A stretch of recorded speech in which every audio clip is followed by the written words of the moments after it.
You guys made the decision, I would assume, as a group, to move Julio down in the order yesterday, and Scott talked a little bit about it. Julio talked about it. Do you factor into decisions like that?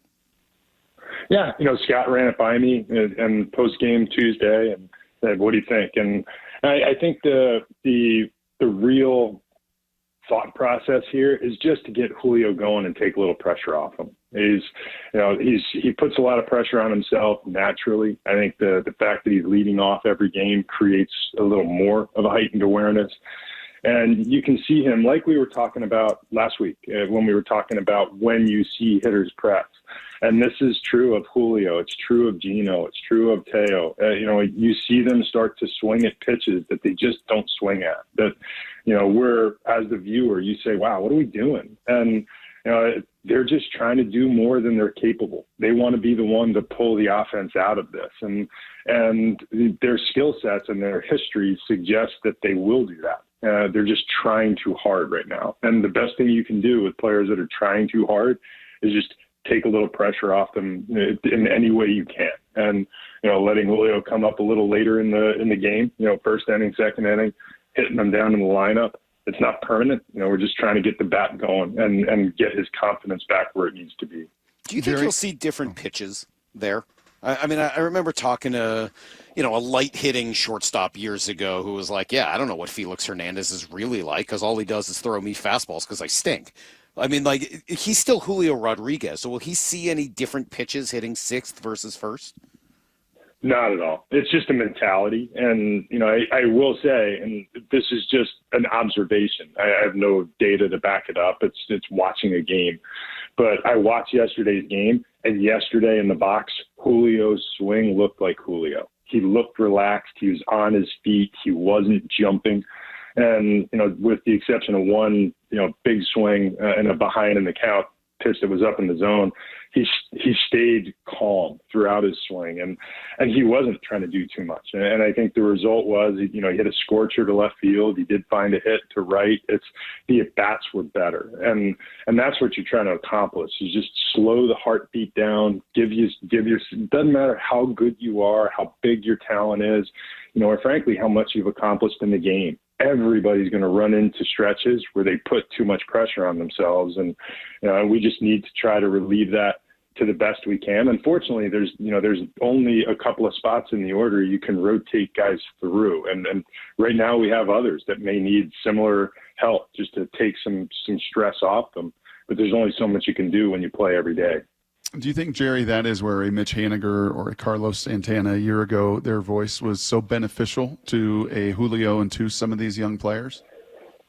I can tell you for Julio in particular, Carlos Santana was magical for him. And, a great guy. He was a reference point for Julio in the clubhouse and off the field. And they had a relationship that existed before Carlos even came to the Mariners. But we have players like that. We have Tom Murphy. We have Gino Suarez.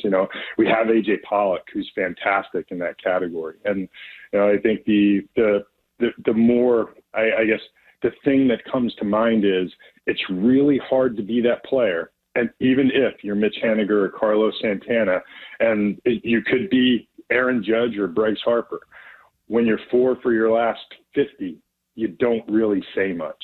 And that goes for whoever you are. So, the leadership piece, the reference point, the guy you can lean on, he's less likely to offer you those golden nuggets when he himself is struggling. And, you've got 5 or 6 hitters in this lineup that have gone through 40 and 60 plate appearance slumps.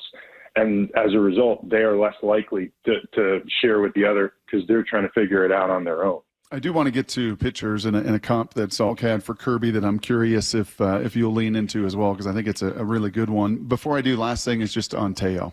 This program is a draft, develop, and trade, right? And so much of the development we're talking about with Jared in these pitchers, the trade is the third piece of it with Teo, who obviously has a track record of hitting the ball really, really hard.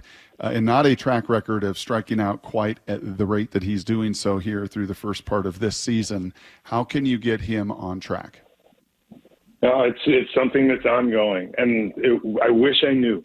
the answers to all the questions of struggle. If we had a simple answer, we wouldn't be struggling to score runs the way we are. But the starting point with Teo is in some way as simple as swing less. Right now, Teo's swinging more than he's ever swung in his professional career. And, the result is when you swing at that much, and Teo's never been a passive hitter to begin with. So you're taking an aggressive hitter who is now doubling down on it. And, anybody who has experienced slumps, and this goes for pitchers as well. What you wind up doing, and I don't know if this translates in football or other sports, frankly, but I do know this is true in baseball. What you do when you're slumping is you go harder. If you're a pitcher, you throw harder. If you're a swinger, you swing harder. If you're a hitter, you swing more. You think you're going to swing your way out of it. And, I call it old guy skills. The old guy gets up there and he has a way of slowing it down. And when they get in that deep slump, they don't try harder, they try less. And that's how you get out of it. But that's hard when you're 30 years old, an explosive athlete. You're over the last 4 years among the 5 top home run hitters in baseball. There's not a lot of 60 plate appearance stretches like this in Teo's career that this has ever happened to him. So these are all new struggles for guys to overcome. And the easy answer is do less. And it's hard to coach do less.